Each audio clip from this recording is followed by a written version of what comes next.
So, you're ready to plan your perfect outdoor space. It's exciting, right? But then, you start scrolling, you open a magazine, and suddenly you're drowning in a sea of perfect-looking gardens. It's so easy to get overwhelmed. But what if I told you the secret to creating your dream garden isn't about finding more ideas, but about asking just two really simple questions? In this explainer, we're going to show you exactly what those questions are. Oh, we have all been there. You look out at your yard, that blank canvas of grass, or maybe a patio that's seen better days, and your mind just goes, blank. You know you want something better, but getting from here to there feels impossible. It's a classic case of paralysis by possibility. Okay, so here's the biggest mistake that most of us make. We start by thinking about things. A certain kind of paving stone, a specific flower we like, maybe a water feature.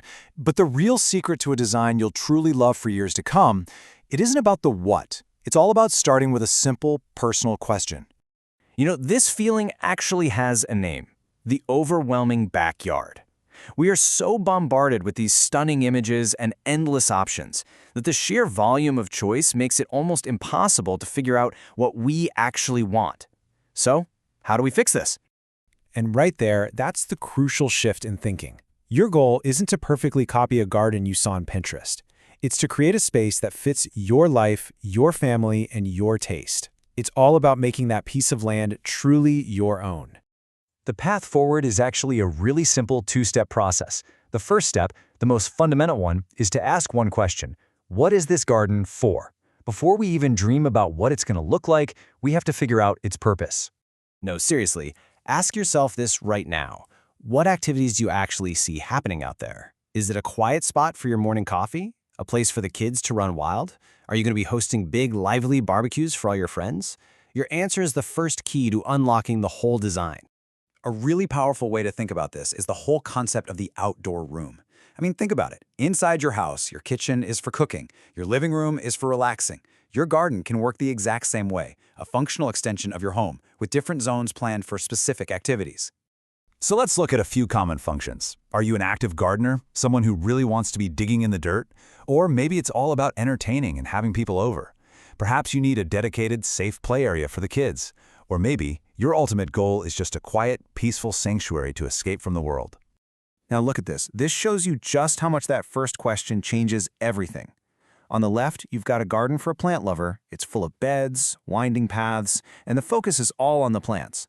But on the right, you've got that outdoor room built for socializing, with sleek furniture and tons of space for people to hang out. Two completely different worlds, and they both started from the answer to that one simple question. And here's another brilliant example. A garden designed for kids' play. It's probably going to prioritize wide-open lawn and really durable surfaces. But a garden designed for pure relaxation, like this amazing poolside spot, well, that's all about comfort and creating a sense of calm. The function totally dictates the form. Okay, so that handles the practical side of things. But a great garden isn't just about what you do in it. It's about how it makes you feel. And that brings us to step 2, asking, what feeling do I want to create? This is so important. A garden isn't just a physical space, it's an emotional one. The second you step into it, you have a response. And the beautiful thing about design is that you have the power to shape that response, to intentionally create a specific mood. So, what's the feeling you're chasing? Do you want a space that feels vibrant and energetic? A place that gets you going? Or are you craving a sanctuary of peace and calm? The mood you want to evoke becomes the compass for every other choice you make, from colors and shapes to the actual scent of the plants you choose. Let's look at two totally opposite moods. If you want to feel excited and upbeat, you're going to use vibrant, hot colors, sharp lines, and maybe some bold sculptural features. But for a peaceful, calm feeling, you'll lean into cool colors like blues and greens, simple, flowing shapes, and the subtle power of delicate scents. Here is a perfect example of an energizing space. Look at that incredible red arched walkway. It's so dynamic, it's bold, it just pulls you right in. When you combine that with the hot colors and the plants around it, it creates this palpable feeling of excitement and energy. And now for the complete opposite. Here's a garden designed for calm. Just notice the simple, flowing lines in that raked sand, the limited use of materials. Everything about this space, from the natural stone to the gentle curves, is designed to encourage a quiet, peaceful state of mind. So there you have it. By answering just 2 questions, what for and what feeling, you go from total confusion to absolute clarity. You stop just collecting random ideas and you start building a coherent, personal vision for your space. And this vision, it becomes your filter. It's the thing that stops you from ending up with that jumble of parts we talked about. Once you know your goal is, say, peaceful relaxation, deciding on plants, materials, and furniture suddenly becomes so much easier. Every choice you make serves that vision. So here it is, your simple 3-step path. Number 1, define your function. Decide what you're going to do out there. Number 2, define your feeling. Decide how you want to feel.